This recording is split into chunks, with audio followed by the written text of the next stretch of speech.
I'm making another video because I've now discussed a little bit about my personal diagnoses, and I wanted to talk a little bit more about fasting and exactly how I believe it will help me.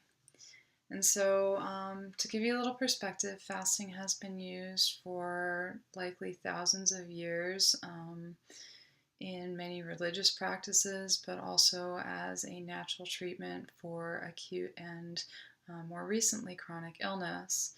And so it's a way in which the body can detoxify. Food can often be a great stressor on people, especially if the diet is suboptimal.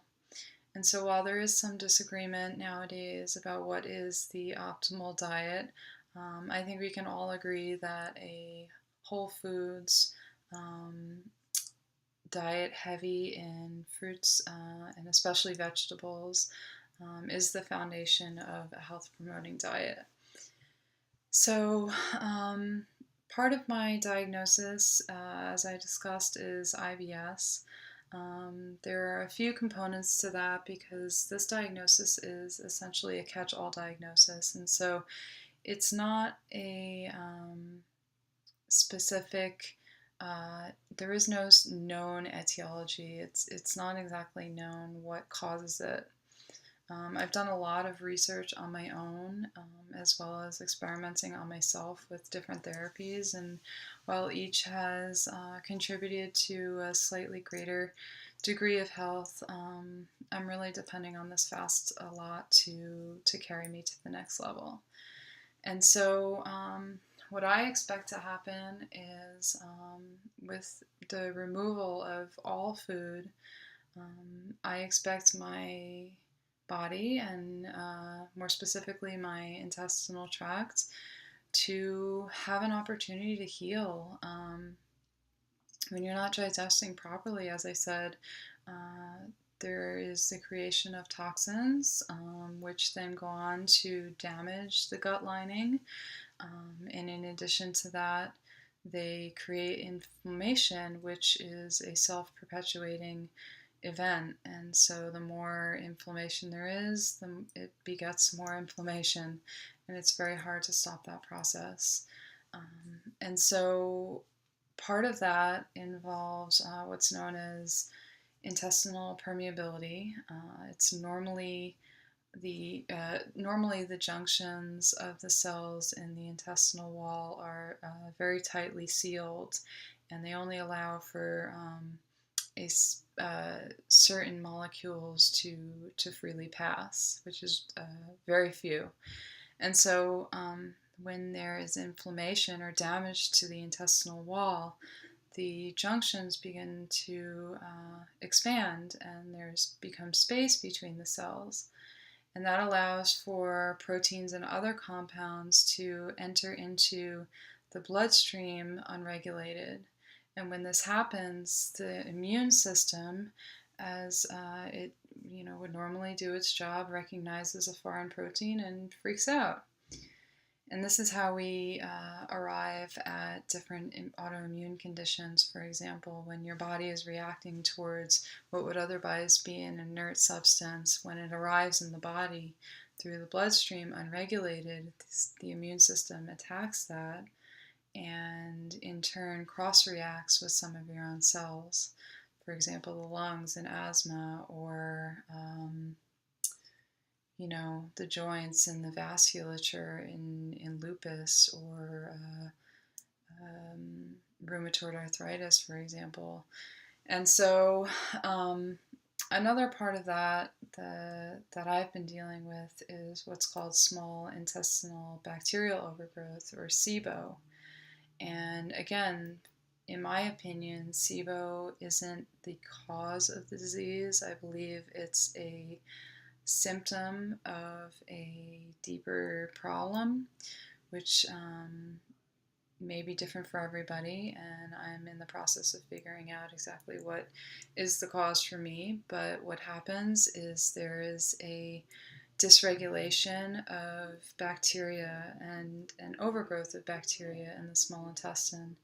And so this may be normal, beneficial bacteria, however, they populate the wrong part of the intestines. And when that happens, people can become very sensitive to carbohydrates, for example, which is exactly the case for me. And so I've had a significant problem eating carbohydrates, as well as fiber and a number of other compounds known as FODMAPs.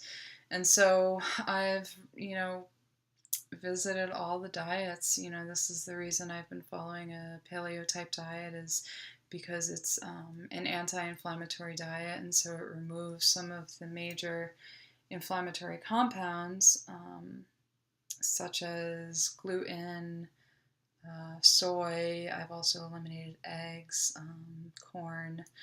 And so when you remove these inflammatory compounds, it gives the intestines an opportunity to heal.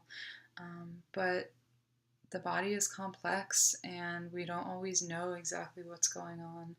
And so in fasting, I am removing all of the stressors, and I'm also allowing an opportunity to starve those bacteria that are in the wrong part of the intestines.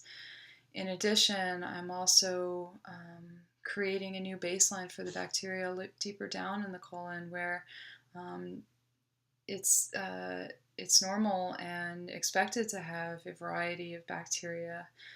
But for somebody like me who's had a history of extensive antibiotics, I hope that this will be an opportunity for the bad bacteria, so to speak, to die off, and the good bacteria to proliferate once we begin the reintroduction of healthful foods. And so that's my intention. In addition to that, inevitably there will be a degree of detoxification, and the water itself will contribute to that. And aside from that, I'm just simply hoping that this fasting experience will give the opportunity to my intestines to quit fighting the compounds that are interfering with my immune system, and to also just simply give the opportunity for my body to regenerate. And so I feel pretty good about this, and I've heard very many stories about other people showing progress with very similar conditions. And it's true that I don't believe the food per se is the enemy in this case. I think it's just that I have a damaged gut, and until I allow an opportunity for that to heal, the food will continue to be a problem. And so when I come out of this fast, in the refeeding session, portion, I have a lot of anxieties and fears about that, because I've had so much, I've had so many problems with trying to introduce food in the past. But I am doing the fast for a reason, and I really truly believe that this will be the thing that will make the difference. And so I hope you guys support me and wish me luck in the refeeding phase, because that's really where I'm going to need the help and support. So thank you for listening, and if you have any questions, again, feel free to touch in. Thanks a lot.